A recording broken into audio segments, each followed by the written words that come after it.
ரிஷபராசி அன்பர்கள் பெரும்பாலானவங்க புலம்பக்கூடிய விஷயம் பார்த்தீங்கன்னா, நான் யாருக்கு எந்த கெடுதல் செஞ்சேன், நான் யாருக்கு என்ன பாவம் செஞ்சேன், ஆனால் எனக்கு மட்டும் ஏன் கஷ்டம் இப்படி நாளுக்கு நாள் அதிகமாக இருக்குது.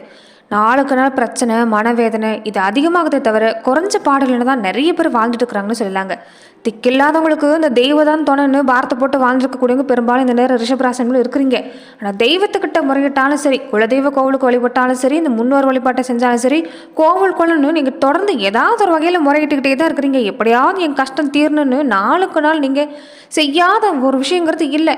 பல விஷயத்துலையும் நீங்கள் முயற்சி செஞ்சு பார்க்குறீங்க. ஆனால் வாழ்க்கையில் அனுபவ ரீதியாகவுமே நீங்கள் நிறைய பாதிப்புங்கிறது சந்திச்சுட்டே இருக்கிறீங்க. பண கஷ்டம், மன கஷ்டம், ஒரு இந்த பிரச்சனைக்கு எல்லாமே தீர்வு எப்போதான் கிடைக்குங்கிற ஒரு ஏக்கம் பெரும்பாலும் ரிஷபராசி அன்பர்கிட்ட இருக்குதுன்னு சொல்லலாங்க. எவ்வளவு பாடுபட்டாலும் பொருளாதார நிலையில் நல்ல முன்னேற்றம் இல்லை. ஒரு பக்கம் சரி பண்ணனா இன்னொரு பக்கம் இன்னொரு பிரச்சனைங்கிறது வளர ஆரம்பிச்சிருது.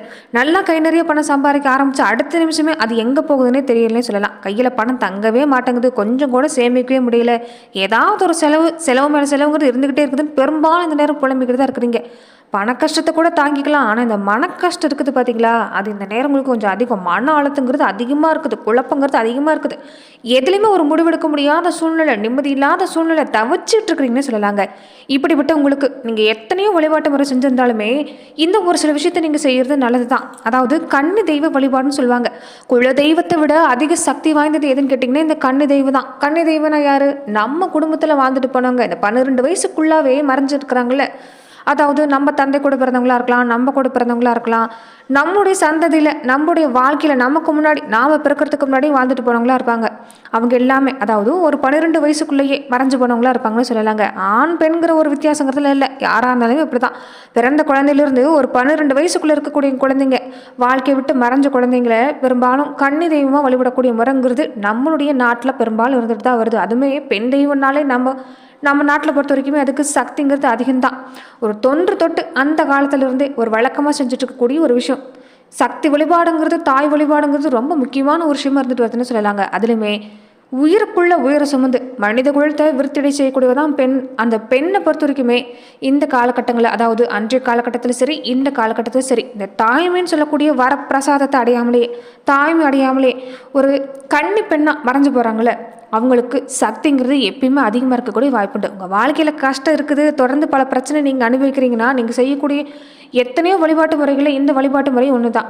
இதனாலேயாவது உங்கள் வாழ்க்கையில் பல பிரச்சனைங்கிறது தீரக்கூடிய வாய்ப்பு உண்டாகாதாங்கிறதுக்காக தான் இந்த பதிவுங்கிறது போடப்படுது. அந்த வகையில் ரிஷபராசி அன்பர்கள் இந்த காலகட்டங்களில் இந்த கன்னி தெய்வத்தோட முக்கியத்துவம் என்ன, நீங்கள் இதை எப்படி செய்யணும், இதனால் உங்கள் வாழ்க்கையில் எப்படிப்பட்ட மாற்றம் கிடைக்கும், தொடர்ந்து அது மட்டும் இல்லாமல் இனி அடுத்து வரக்கூடிய 15 நாட்களுக்குமே எப்படிப்பட்ட பலன்களை நீங்கள் பெற போகிறீங்கிறத பற்றி தான் இந்த பதிவில் நாம் தொடர்ந்து பார்க்க போகிறோம். அதுக்கு முன்னாடி நீங்கள் இந்த சேனலுக்கு புதியவராக இருந்தால் மறக்காமல் சப்ஸ்கிரைப் பண்ணிட்டு பாருங்கள்.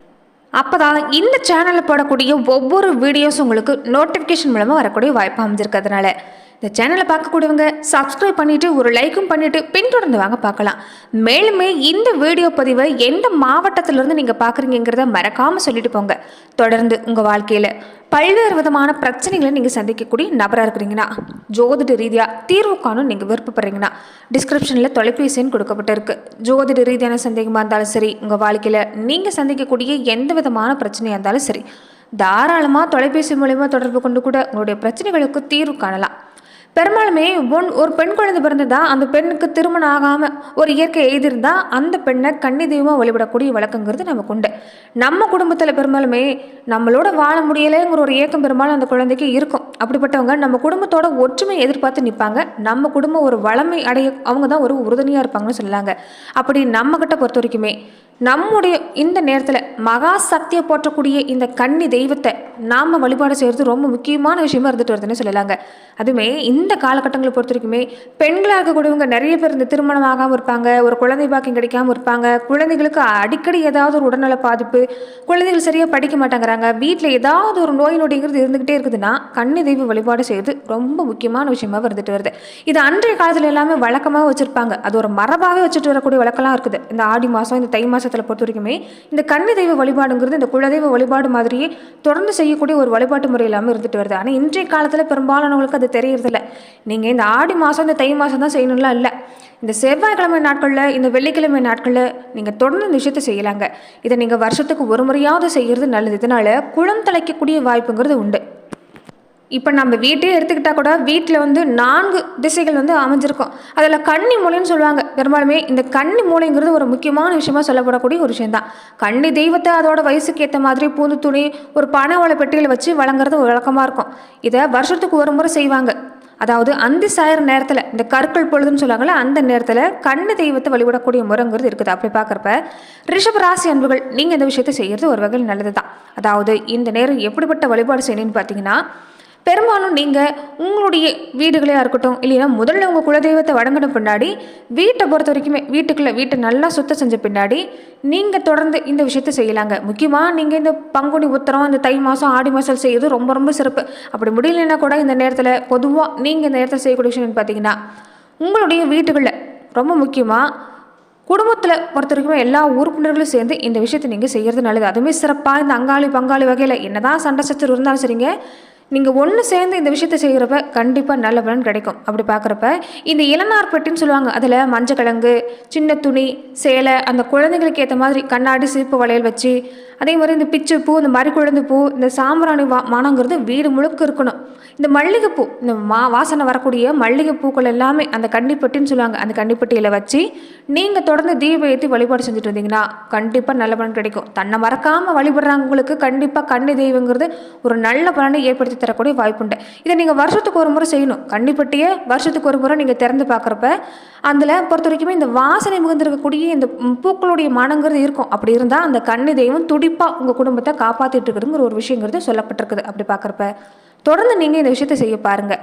வரக்கூடிய நாட்கள் எல்லாமே உங்களால் முடிஞ்சது நீங்கள் இந்த விஷயத்தை செய்யணும். அதாவது அந்த கன்னி தெய்வத்துக்கு உண்டான விருப்பப்பட்ட பொருளை இந்த பூ, இந்த தேங்காய் பழம் எல்லாமே வச்சு, இந்த கண்ணாடி வளையல், இந்த பூ, இந்த சீப்பு, இந்த மாதிரியான பொருட்களை வச்சு இதை நீங்கள் தொடர்ந்து செய்கிறது நல்லதுங்க. அதே மாதிரி உங்களால் முடிஞ்சதை இந்த துணிமணியாக இருக்கட்டும், இந்த உணவு சம்மந்தப்பட்ட விஷயம், இந்த சர்க்கரை பொங்கல், இந்த மாதிரி உங்கள் வீட்டை சுற்றி இருக்கக்கூடிய பெண் குழந்தைகளுக்கு, கன்னி பெண் குழந்தைகளுக்கு நீங்கள் ஏதாவது நீங்கள் வாங்கி கொடுக்குறது, அவங்க ஆசைப்பட்ட விஷயத்தை செஞ்சு தரது, இதனால் கண்டிப்பாக நல்ல பலன் கிடைக்கக்கூடிய வாய்ப்புண்டு. அதுவுமே குடும்பம் பிரிஞ்சிருக்கக்கூடிய குடும்பம் கூட தங்காளி பங்காளி வகையில் ஒன்று சேர்ந்து இந்த விஷயத்தை ஏற்படுத்தினீங்கன்னா வம்சமே தலைக்கக்கூடிய வாய்ப்புண்டு. அப்படி செய்கிறப்ப நீங்கள் இனிப்பு சம்மந்தப்பட்ட பொருளை வைக்கிறது நல்லது. பணியாரம், அதிரசம் மாதிரி இனிப்பு பலகாரம்னா கண்ணிகளுக்கு ரொம்ப பிடிக்குமா. அதனால் இந்த விஷயத்தை நீங்கள் தொடர்ந்து செய்ய பாருங்கள். கண்டிப்பாக நல்ல பலன் கிடைக்கும். ஒரு கல்யாணம் ஆகாமல் இருந்தாலும் சரி, இந்த அண்ணன் தம்பி உறவு சண்டை சச்சரவாகவே இருக்குது, ஒருத்தர் குடும்பத்தில் கூட நல்ல நிலைமையே இல்லை, அதே மாதிரி குழந்தைகள் நிலையில ஏதாவது ஒரு நோயினுடைய பாதிப்பு இருந்துகிட்டே இருக்குதுன்னு நினைக்கக்கூடியவங்க எல்லாமே இந்த விஷயத்தை செய்வாங்க. பெரும்பாலும் இந்த குழந்தைகள் இருக்கக்கூடிய வீட்டில் அடிக்கடி குழந்தைகள் அதே மாதிரி ஏதாவது ஒரு விஷயத்தை பார்த்து பயப்படும். அப்படிப்பட்டவங்க எல்லாமே இந்த கன்னி தெய்வ வழிபாட்டை செய்வாங்க. தன்னுடைய குடும்பத்தில் வாழ்ந்து மறைஞ்ச பெண் குழந்தைகளை நினைச்சு அவங்க தீபம் ஏற்றி வழிபாடு செய்வாங்க. அப்படி இருக்கிறப்ப கண்டிப்பாக நல்ல பலன் கிடைக்குங்க. இந்த நேரத்தில் இந்த வழிபாட்டு முறையை செஞ்சு பாருங்க, கண்டிப்பாக உங்களுக்கு நல்ல பலன் கிடைக்க வாய்ப்பு இருக்கு. தொடர்ந்து இனி வரக்கூடிய நாட்கள் பொறுத்த வரைக்குமே ரிஷபராசி அன்பர்கள் எப்படிப்பட்ட பலன்களை நீங்கள் பெற போறீங்கிறத நாம மேலுமே இந்த பதிவில் பார்க்கலாங்க. இந்த வார காலகட்டங்களை பொறுத்த வரைக்குமே உங்களுக்கு சின்ன சின்ன பிரச்சனை இருக்க தான் செய்யும். ஆனாலுமே மனம் பக்குவமாக இருக்கிறதால கொஞ்சம் எதுவுமே நீங்கள் தீர்க்கமாக ஒரு பொறுமையாக செயல்பட்டீங்கன்னா வெற்றி கிடைக்கக்கூடிய வாய்ப்பு அமைஞ்சிருக்கு. பண வரவை பற்றி கவலைப்பட வேண்டாம். இந்த நேரம் சிறப்பு தான். பண வருமானத்தை உங்களால் நிச்சயம் கொண்டு வர முடியும். ஆனால் மனசில் ஏதாவது போட்டு நீங்கள் குழப்பிக்கிட்டே இருப்பீங்க. கவலைங்கிறது இருந்துக்கிட்டே இருக்கும்.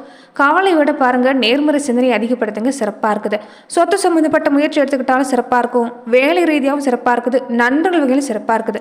எங்கே போனாலும் பேச்சுவார்த்தையில் கவனம் கொடுக்க பாருங்கள். இனிமையாக நயமாக பேசுனீங்கன்னா எந்த வேலையாக இருந்தாலும் நல்லபடியாக முடியக்கூடிய வாய்ப்பு இருக்குது.